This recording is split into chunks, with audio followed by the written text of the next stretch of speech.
কারণ শাস্ত্রে লেখা রয়েছে যতজন আমাকে বিশ্বাস করবে, কতজন বিশ্বাস করো যে যিশুই পরমেশ্বর রয়েছে। সেই 12 বছরের পদ্ধতিকে বিশ্বাস করেছিল, আর যিশুর সেই কাপড়ে ছোঁয়াতে কে ছিল না, সঙ্গে সঙ্গে সেই লোহ বেহানি যে রোগ ছিল, 12 বছরের যে গুপ্ত রোগ ছিল, সেই গুপ্ত রোগকে পরমেশ্বর সঙ্গে সঙ্গে কে ছিল না, তার জীবন থেকে কে ছিল না তুলে নিয়েছিল। আর সেই মহিলার কি ছিল না, তার জীবনে এক জ্যোতি প্রভু দিয়েছিল। বলাইলা পরমেশ্বর জ্যোতি কতজন নিয়ে যেতে চাও, বলো নিয়ে যেতে চাও।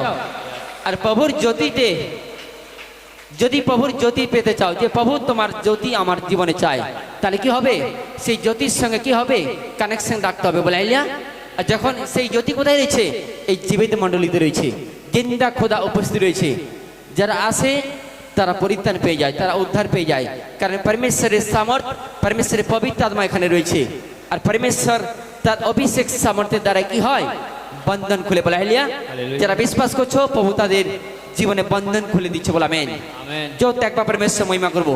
যারা এই হাতে তালি দিয়ে প্রভুর মহিমা করছে, এই হাতকে পরমেশ্বর পবিত্র রাখছে, এই হাতের কাজকে প্রভু, এই হাতের ইনকামের কাজকে খুলে দিচ্ছে। বলা আমেন।